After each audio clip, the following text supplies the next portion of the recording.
Hello, class 12 students. These are the problems based on capacitor, and we will solve one by one. And I am very much hopeful that after solving all these problems, you will get or you will develop a very good concept as far as capacitors are concerned. And here there are four problems, and rest problems again after rubbing this after deleting this questions, or after cleaning the board, I'll write other problems also. But here what you have to do, you have to solve all the problems with the concept. Now the question is, from where the concept will come. So certainly in this lecture I'll discuss how you have to go through, or how you have to attempt such problems. And mind one thing, that if you are solving these problems on your own after developing the concept of capacitor and its calculation, then I am damn sure that you can, or you will be able to solve any type of problem based on capacitor, right? So I'll write at least 10 to 15 problems, and then after, in this lecture only, I'll discuss how you have to solve the problems, and finally the solution of these problems will be in next lecture. But I am requesting, or I am giving you advice that you will solve all the problems and come up with correct answer, or answer whatever you are getting, and write it on comment box, right? And then after, if you are having any problem, and if you are not able to solve any problem out of these, then you can write in comment box, and there only, or later on in the form of video, the complete solution will be before you. It's my promise. So try to solve these problems carefully, because these are selected problems that will not only help you to develop the concept of capacitor, but it will be also helpful in your board exams, as well as in your competitive exams. So don't take it lightly. These are the problems. Here I have given right now 4 problems, other I am writing on board, so you will get at least 10 to 15 problems, right? Okay.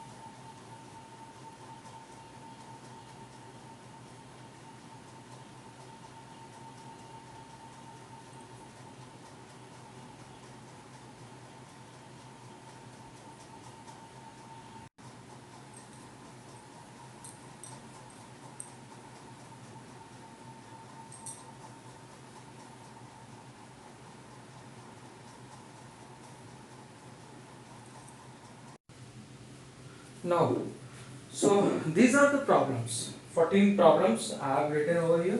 Okay. Now, the thing is, how you will solve all these problems. Now, the main question is how you are going to solve all these problems. Okay. So I'll discuss some steps here. I'll discuss some steps, so that you won't have any problem in solving all these problems. Okay. So first, I would like to say, these are very basic things, and as on today, if I am talking, so you have the idea of resistors as well as capacitors. So both the chapters, one is current electricity and second is capacitance, electric potential and capacitors. Both the chapters you have already gone through, right?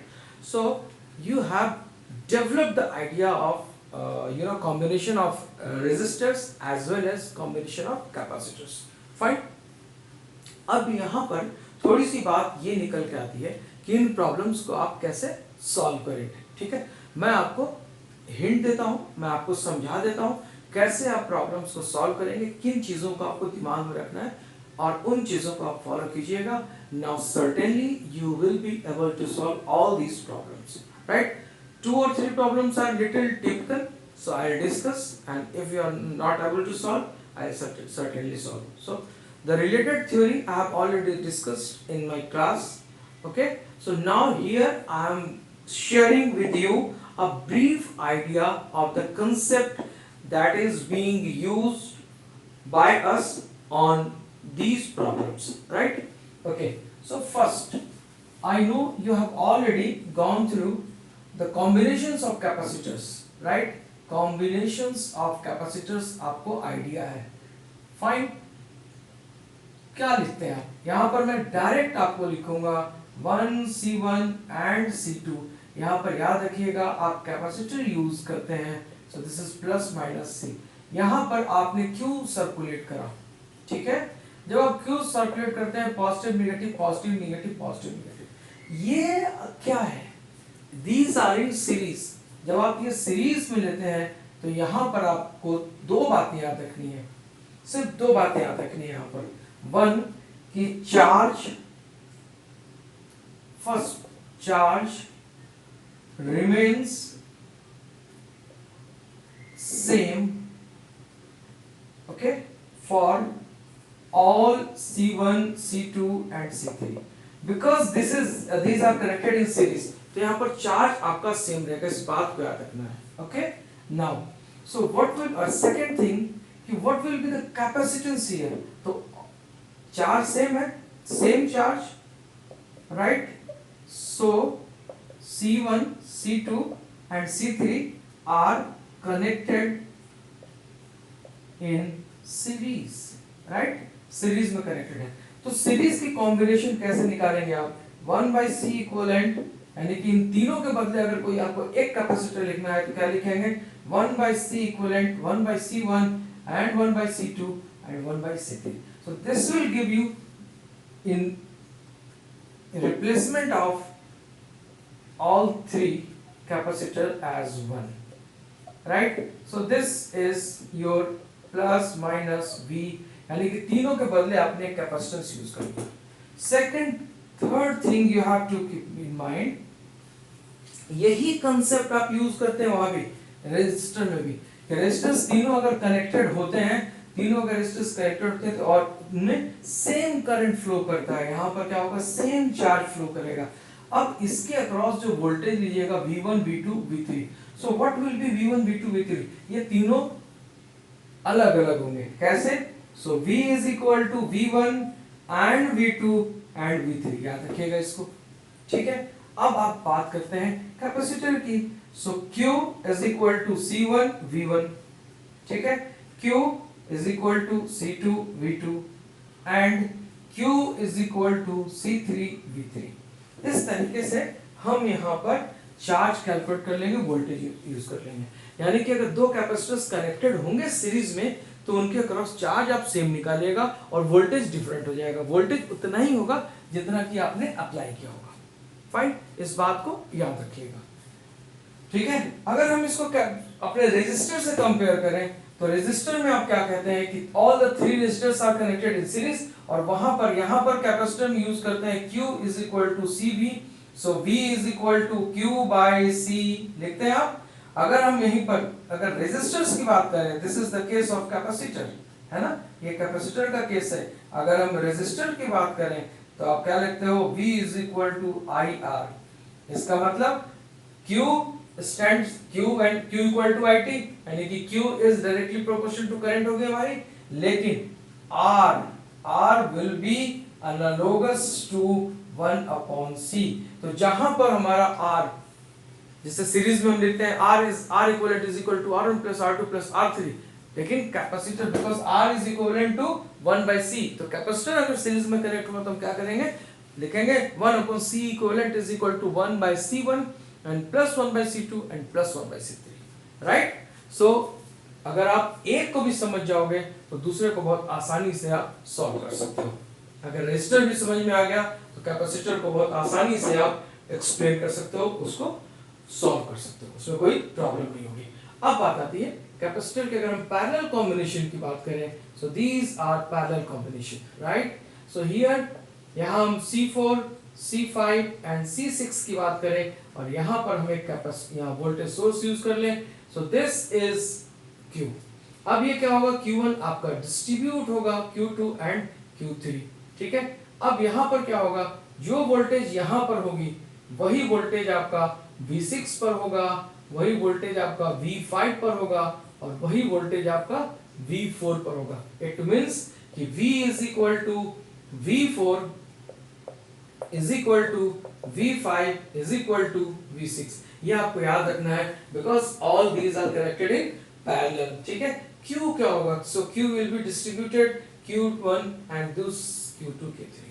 आपका formula क्या कहता है, Q is equal to CV के form से हम use कर लेंगे, तो हम क्या लिखेंगे, Q1 is equal to C1V, Q2 is equal to C2V and बोलिए Q3 is equal to C3V, right. तो हम ये यहां से लिख सकते हैं।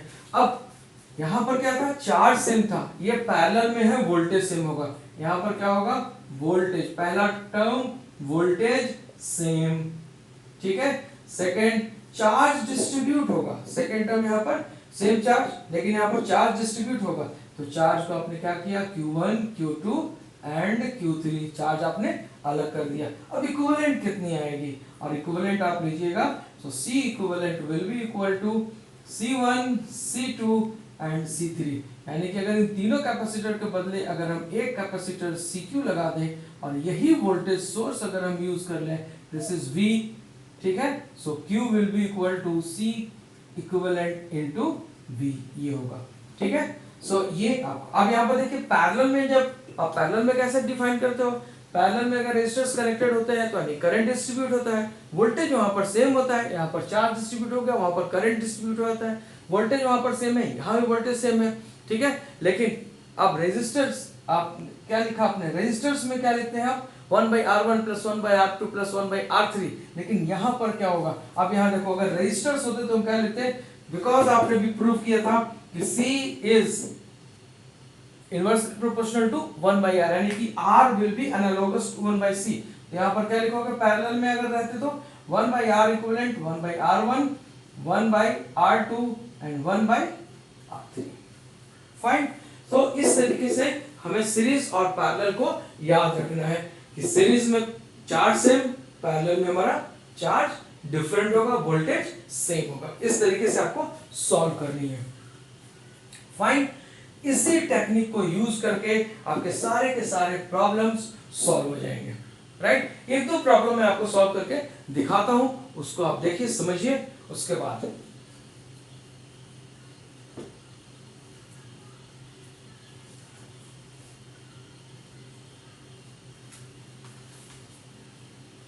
आइए। फॉर एग्जाम्पल आपके पास एक कैपेसिटर की ये कॉम्बिनेशन दी हुई है, राइट। ये कॉम्बिनेशन ऐसा दिया हुआ है, ऐसा, ये ऐसा दिया हुआ है, और ये आपको this is C1 C2 and C3, और ये आपको वोल्टेज सोर्स दिया हुआ है V, ठीक है। कैसे इसको सॉल्व करोगे, कैसे हम सॉल्व करेंगे इसको, यस देखो कैसे सॉल्व करते हैं इसको। यहां से हमारा चार्ज Q गया है ना, तो ये Q सेम यहां से निकल जाएगा। अब क्या होगा, यानी कि पॉजिटिव नेगेटिव, पॉजिटिव Q और नेगेटिव Q देके आपको आगे बढ़ जाओगे। This is Q1 and this is Q2, ठीक है। तो इसका मतलब क्या होगा कि ये दोनों पैरेलल होंगे यहाँ पर, तो इसका मतलब कि यहाँ पर जो वोल्टेज, मान लो कि यहाँ पर V2 वोल्टेज है, तो यहाँ पर भी V2 वोल्टेज होगी, ठीक है। यहाँ पर मान लीजिए कि आपका V1 वोल्टेज है, ठीक है। अब इस प्रॉब्लम को सॉल्व करना होगा, 2 मिनट में प्रॉब्लम ये सॉल्व होगी, कुछ भी नहीं है इस प्रॉब्लम में। कैसे, देखिए V इज इक्वल टू क्या लिखेंगे, V1 + V2, ठीक है। अगर आपसे कहा जाता है कि कैपेसिटेंस, इक्विवेलेंट कैपेसिटेंस निकालो, ठीक है, Q की वैल्यू निकालो, सारी चीजें निकल जाएंगी। अब यहाँ देखो V is equal to V1 + V2, क्योंकि ये दोनों सीरीज में कनेक्टेड है, इसका कॉम्बिनेशन और इसका कॉम्बिनेशन, तो आप लिखोगे V is equal to V1 + V2, right, okay. अब यहाँ पर V2 क्या होगा, अब यहाँ पर Q2 की वैल्यू निकालनी होगी, तो हम क्या लिखेंगे, Q is equal to CV, है ना, तो Q2 is equal to C2 × V2, and Q1 is equal to C3 into V2, ऐसे लिख देंगे। ठीक है, फाइन। अब क्वेश्चन आता है कि सर Q तो बता दो, Q कैसे निकालेंगे? ओके फाइन, अब यहाँ देखो Q कैसे निकालेंगे। Q is equal to C equivalent into V लिख सकते हैं ना। इस पूरे को कन्वर्ट कर दो एक कैपेसिटर में, यानी कि हम ऐसा कर दे, ये C इक्विवेलेंट आ गया, ये हमारा बैटरी आ गया, ये V and this is Q, ये कैपेसिटर में कनेक्ट कर दिया, राइट। तो हम क्या लिखेंगे, Q is equal to C into V। अब इसको सॉल्व कर सकते हैं, यस आप इसको सॉल्व कर सकते हैं। कैसे सॉल्व करोगे इसको? C इक्विवेलेंट की वैल्यू कितनी होगी? तो C इक्विवेलेंट हमारा जो होगा, ये सीरीज कॉम्बिनेशन होगा, किसका? Series combination of C1 and ये दोनों पैरेलल में है, तो C2 एंड प्लस C3। अब सीरीज कॉम्बिनेशन कैसे कैलकुलेट करते हैं आप? तो सीरीज कॉम्बिनेशन को कैलकुलेट करने के लिए आप ऐसे यूज करते हैं, C1 plus C2 and plus C3, यानी कि दो कैपेसिटर्स अगर आपके सीरीज में कनेक्टेड हो तो आप लिखते हैं 1/C equivalent is equal to 1/C1 and divided by 1/C2 and C3।